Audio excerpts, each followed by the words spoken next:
Hi, I'm Emma from Go Freediving, and I'm going to chat to you a little bit today about communicating with your buddy when you're freediving.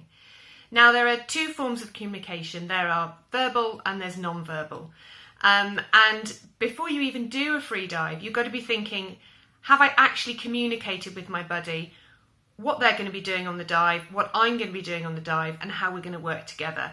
Because so often you kind of think you know what's going on, but you haven't actually had a proper conversation about, okay, well, I'm going to go to this depth, this long, I want you to meet me at this depth. And so that conversation is really important to have before any kind of dive or static breath hold. I remember on one liveaboard holiday we had, so we'd been together, a group of us, for a week, and we were doing a static session in this beautiful sheltered bay. And so I said, okay, remember this time you're going to be coaching your buddy. So use their name, tell them to relax, and, see what you want to do to make them more relaxed. And so we started off, and one of the guys turned to me and said, "What's his name?" And even though he'd been on the boat a week with this guy, he'd completely forgotten his name. So that sounds like the most extreme example, but yes, it does happen. So the first thing is communicate with your buddy before you do the dive. What are you going to do? Where are you going to meet them?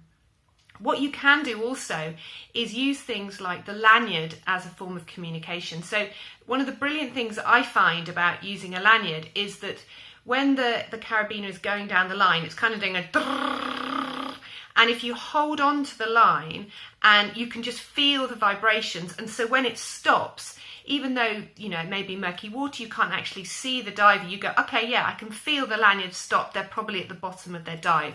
And that can be also done at the same time as looking at your dive computer. So you go, okay, well, I know the dive will roughly take, say, a minute.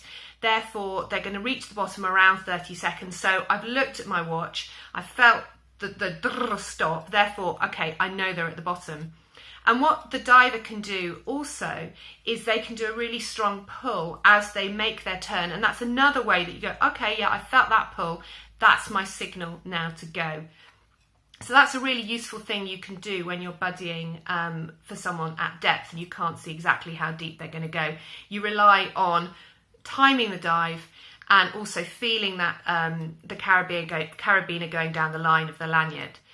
But then when you're under the water, you think, okay, how do I communicate with my buddy? Now, when I'm teaching, we do a lot of non-verbal communication because the students, they've got an awful lot to take in and they will forget stuff. So one of the classic things is they'll dive down and they'll have their snorkel still in their mouth. So to begin with, as we're facing them under the water, we're obviously going kind of look at me. I'll be pointing to my mouth and the snorkel like this and then pointing to their mouth. So that's a way of kind of first of all saying, okay, look, what are you doing? Here's your snorkel.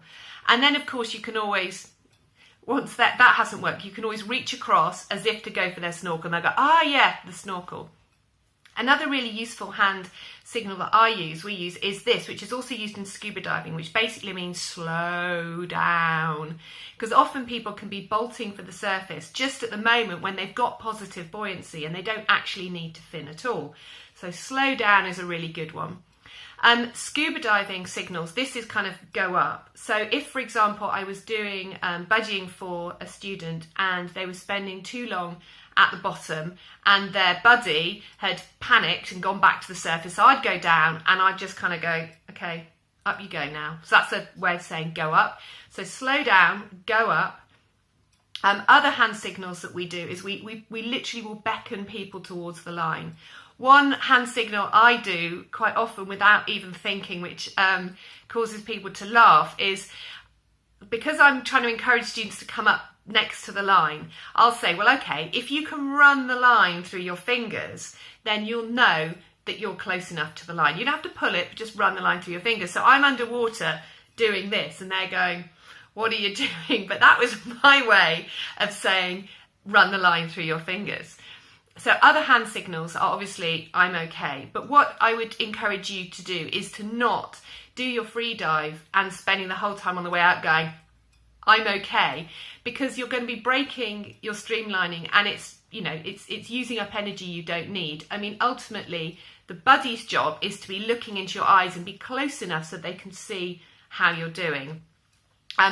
Other signals that we've used, so we've got slow down, go up. Scuba diving, this is kind of like I'm out of air. But what in freediving, if you ever had to use that, then you'd probably go, okay, I'm kind of feeling like I'm at the end now. So that's the cue for the buddy to get really, really close. Other hand signals that you can do under the water. So you've got the okay, you've got the I'm out of air. But if you start to do this, then that's another really good way of showing that there's something wrong with your ears. And this is kind of like, I'm not really sure what's going on. So if somebody's under the water and they're going, then I think, okay, something wrong with their ears. So I just go, okay, up you get, and we come back to the surface. So there's lots of ways that you can non-verbally communicate with the diver or your buddy under the water.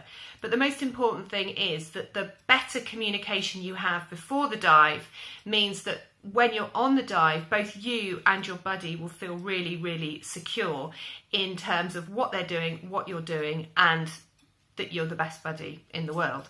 So we've got a few more tips in this blog about communicating with your buddy. So I hope that's been useful.